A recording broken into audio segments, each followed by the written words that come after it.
I really like wandering around old forgotten construction sites, or any other abandoned buildings. I like to learn their history and just be in such places. This time I decided to visit an abandoned hospital. I had visited such places many times before, so I no longer had any fear, until one moment. As I was told, people disappear there from time to time, and sometimes you can see something, a silhouette, a shadow, and stuff like that, in one of the windows of the building. With that in mind, I didn't really want to go there in the evening. So I headed there a little earlier in the afternoon. But since it was winter, it was not very bright and overcast. When I got in front of the building, I was embarrassed by the way it looked. It was a very shabby building, the walls were painted on, and there were syringes and bottles lying around. I realized that there might be homeless people or drug addicts here. I looked around again, but decided to go in anyway. I took a step and stepped over the threshold. The rooms in front of me were gray and dirty. There were stairs leading up to the next floors, but I wasn't going there just yet. I decided to check out the first floor first. I walked around it, looked at all the rooms, but saw nothing strange. Apart from the awful mess and the walls covered with various writings, of course. When I was finally convinced that there was nothing interesting on the first floor, I decided to go up to the next floor. But as I climbed to the last step, I heard a quiet, muffled sound. It startled me. I thought it might be the dysfunctional residents of the building. I decided not to do anything yet, and just stood and listened to the sound to see what it was. It sounded like someone was banging something against the walls or something was falling. The sound was paused, and I tried to count the length of the pause. The interval was 3 or 4 seconds. I stood like that for a few more minutes, then shouted out, "Hey, is anyone here?" No one answered, and the sound continued. I thought I might not have been heard, so I decided to check this floor very quietly. I went around all the rooms, getting more and more scared little by little. But I didn't find anything in those rooms. I didn't understand where the sound was coming from at all. When I went up to the 3rd floor, the sound got a little louder. I was alarmed. The 3rd floor was no different from the 2nd or even the 1st floor. The same gray rooms, the same mess, the same syringes, and the same painted walls. I was getting used to it. I walked around all the rooms again, hoping to figure out what the sound was and where it was coming from. But the sound wasn't going away, it was clearly audible. And there was also this interval, as if someone was doing it on purpose to the beat. Little by little it was getting darker. I glanced at my watch and realized that I had been here for 2 hours. I looked out the window. There were gray clouds in the sky, as if it was about to rain heavily with a thunderstorm. The sun was out of sight. The sound kept me awake. I was scared and at the same time very curious as to what was going on out there. I watched for another 5 minutes, then decided to go up to the 4th floor. When I got up there, the sound was already very well audible. It scared me, but I decided to keep going anyway. I walked carefully in the direction where the sound was coming from. I walked quietly, afraid to step on the scattered glass so as not to make too much noise myself. When I reached the room where I could hear it very, very well, I stopped as I stood in front of the doorway to the room. I was scared to go in there, and I stood there wondering if I needed it. On top of that, that sound was dripping on my nerves.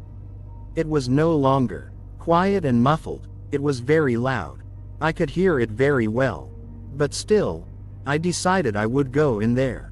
I very carefully stepped closer to the opening, and began to slowly look in there. When my head was already behind the wall, I saw this source of sound.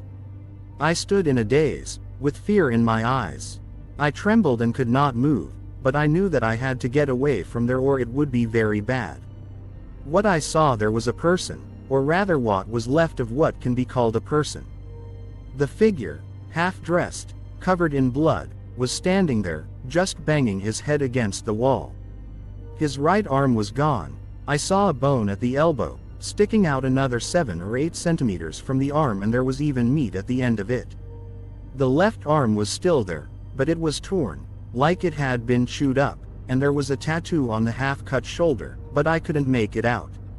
It was hard to see what was drawn there because of the blood and the lack of a shoulder, but I understood that such tattoos are usually done in prison. From the back, I could see part of the spine. The left ear was half bitten off, not cut off, but bitten off. I could definitely see these marks on the rest of the ear, as if from a man's teeth. The legs were dressed in jeans, he wasn't wearing shoes. A couple of toes were missing. The jeans were also torn in some haphazard way. There were traces of torn meat and teeth. There was already a huge dent in his head from his blows. How is this not dead yet? I thought. There seemed to be chunks of brain on the wall where he had struck.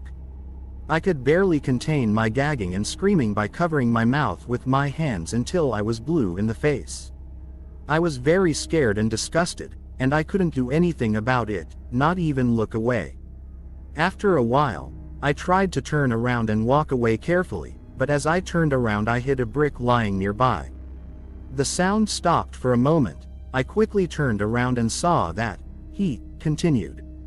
Thinking that I was terribly lucky, I was already hurrying down, when out of the corner of my eye I saw a silhouette coming out of the doorway, across the street.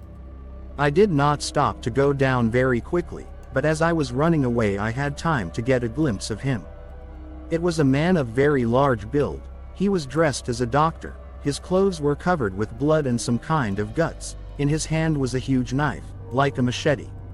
And on his belt was a huge number of torture tools. I saw an indescribable hatred on his face. And already when I was on the second floor I heard a scream, not even a scream, but a howl, a roar, and then laughter, loud and rolling, and worst of all, insane. Before I knew it, I was outside, panting, a decent distance from that construction site. I was terrified. I looked at the building and on the 5th floor, in the very top left corner, I saw a big silhouette. It was him. A flash, in the form of his terrible image, flashed before my eyes and this time I threw up. I looked up, but he was gone. For some reason I had the terrible feeling that I had seen him somewhere before. I wandered home tired, frightened and with thoughts of what I had seen. At home I went straight to bed and fell asleep. The night flew by unnoticed, as if I had gone to bed 2 minutes before. I thought for a long time about what it was, and again the gagging came to my throat. I restrained myself. Deciding to help myself, I went to buy mineral water at the store. On the way I was going to call the police. When I walked into the little store behind my house, I was horrified. There he was. That's where I saw him, I said hopelessly.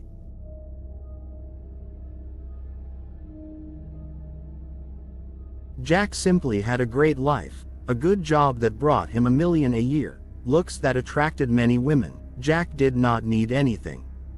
But, as they say, the rich have their quirks. One day, out of boredom, Jack decided to tickle his nerves and with a group of friends went to the countryside, to spend the night in what used to be an abandoned prison.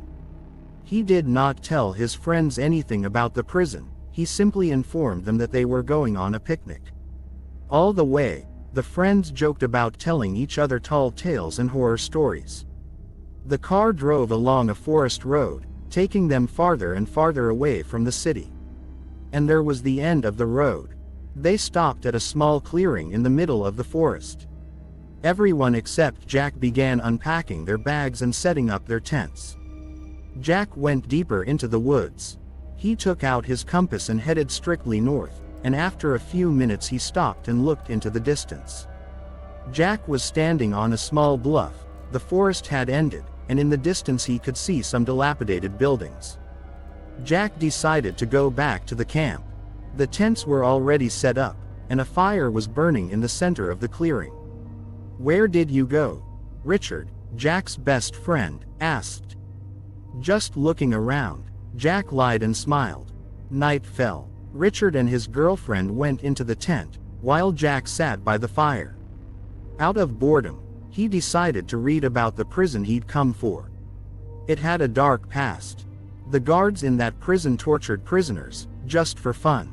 Some were even shot. Eventually a fire broke out in the prison. Many prisoners burned to death, and the rest were transferred to other penal institutions. Jack came here to see the ghosts of the prisoners. For some reason he believed he could find them here. In the morning he was awakened by Richard. Jack suggested we go for a hike. An hour later his friends began to move towards the prison, but only Jack knew about it. They came out of the forest onto a small hill. "Look, there's something there," said Anna, Richard's girlfriend, with genuine surprise. "I suggest we go and see." Jack smiled strangely. Soon they were on the grounds of an abandoned prison. There was nothing much there, an old, abandoned building of 3 stories. There was a high fence with barbed wire around it. The guys walked around. There was a small cemetery behind the main building, and a small chapel next to it. "Yeah, it's creepy, isn't it?" Richard turned to Jack. "Jack, can you hear me?" Jack didn't seem to hear his friend, impressed as he was by what he saw. He was so impressed by what he saw. He imagined the building burning, the people screaming, the shots fired. "I think it's worth going inside." "Why?" "I'm just curious." Without waiting for his friends to decide, Jack headed inside, his friends following him nonetheless. Immediately on the first floor they saw cameras that were closed. Richard approached one of the cells and immediately jumped away. "Jesus, there's a skeleton in there. There's a fucking charred skeleton in there." Jack ran up to the cell. He examined the skeleton and tried to open the bars, but they wouldn't budge. There are skeletons everywhere, in every cell. It's like people have been burned alive. Richard walked across the floor. "We have to get out of here. Do you think there are ghosts here?" Richard and his girlfriend looked at each other. "I tell you again, we must get out of here." Jack was about to say something, when suddenly strange rustling sounds were heard all over the building. The grate Jack was trying to open creaked and opened. Jack stepped inside the cell and leaned over the skeleton. "You can do what you want, but we're going." Richard took his girlfriend's hand and headed for the exit. 10 meters away, the young couple saw Jack, who decided to follow them. Jack approached his friends, at which point Richard's girlfriend involuntarily shrieked. She was looking at one point on the building. Her friends caught her gaze and turned pale. There was a man standing in the window, on the second floor of the prison, as if calling for help. The next second his body was consumed by flames. The man began to squirm in agony, his face burned, his skin melting, and the man fell. "We have to help," Jack shouted and headed toward the prison. Richard did not stop him. He took his girlfriend's hand again and continued walking to where the car was. Jack ran inside the prison. It was quiet again. He took a breath and began to listen. At that moment he felt someone put a hand on his shoulder. Richard walked over to the car. A man's scream was heard somewhere in the distance. "Oh my God, it's Jack," Anna pronounced. "Hurry up and get in the car, it's his fault." The car rushed down the road.